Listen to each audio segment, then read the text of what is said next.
Parents, आप भी बेटा नीट एग्जाम में बने और या तो आप जीवन में, मैं तो कहूंगी कि आपको चैंपियन बनना चाहिए। इस वर्ल्ड कप से एक लर्निंग है हमारी। क्या क्या सीखा आपने बेटा? थोड़ा सा ये बातें आपको बता दें और फिर बेटा शुरू करते हैं। तो क्या सीखने को मिलता है बेटा, है ना? हम बहुत सालों से T20 वर्ल्ड कप तो हमने आई गेस 17 इयर्स बाद जीता है, तो इट्स अ लॉन्ग जर्नी। उस जर्नी से आपको क्या सीखने को मिलता है? मुझे ये लगता है कि हमें ये सीखने को मिलता है कि हमारे लाइफ में बहुत सारे अप्स एंड डाउन्स आते हैं बेटा, और जब डाउन्स आते हैं तो बहुत दुख होता है, डाउन्स आते हैं तो बहुत ज्यादा खराब लगता है, डिमोटिवेशन होती है, हताशा होती है।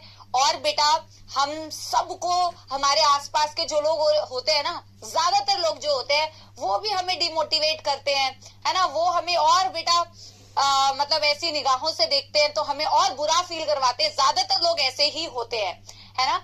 तो अप्स एंड डाउन्स आते हैं, और जब डाउन्स आते हैं तो वो वक्त होता है बेटा अपने आप को सबसे ज्यादा संभालने का। जब आप ऊपर होते हैं तब भी आपको बेटा हमेशा ग्राउंडेड होना चाहिए। मैं तो ये मानती हूँ, जो लोग कभी कोई एक दो चीजें आपके जीवन में हो जाए और आप हवा में उड़ने लग जाए तो वैसा भी नहीं होना चाहिए। लेकिन जब आपके लाइफ का लो फेज होता है उस वक्त में अपने आप को संभालना बेहद जरूरी है, पेशेंस रखना बहुत जरूरी है।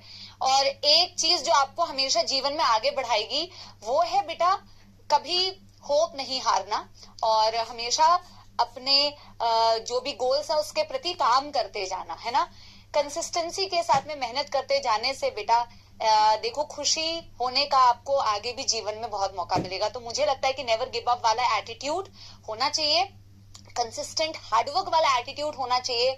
और जिस वक्त आपको लगे कि अब सब खत्म हो चुका है और अब मैं पता नहीं क्या करूंगा और मेरे से कुछ नहीं हो पाएगा, उस वक्त हमेशा ये सोचना है कि यार पिछली बार भी जब मेरे को ऐसा लगा था कि इस बार कुछ नहीं हो सकता है तो मैं वहां से उठा और मैंने कुछ बेहतर करके दिखाया। ठीक है, तो ये चीज बेटा आप लोगों के मन में होनी चाहिए, और मैंने भी उससे बेटा यही सीख ली है। इनफैक्ट मैं अपने जीवन में हमेशा ये चीज सोचती हूँ। आपको पता है मैं भी बहुत जल्दी बेटा, हम इंसान है और हम डिमोटिवेट हो जाते हैं, हम दुखी हो जाते हैं, और मैं भी बहुत जल्दी पैनिक हो जाती हूँ। लेकिन फिर मैं अल्टीमेटली यही सोचती हूँ कि यार देखो ये वक्त गुजर जाएगा, और जितना मैं इसको लेके बहुत परेशान हो रही हूँ और बहुत स्ट्रेस ले रही हूँ, आगे जाके ये ठीक हो जाता है। तो मैं अपने आप को हमेशा ये समझाती रहती हूँ, और वही चीज मुझे बेटा आगे बढ़ने में हमेशा हेल्प करती है। आई होप बेटा आप लोग भी इस चीज को अपने जीवन में बेटा अप्लाई करेंगे। और आज हमारे लिए बहुत ही खुशी का दिन।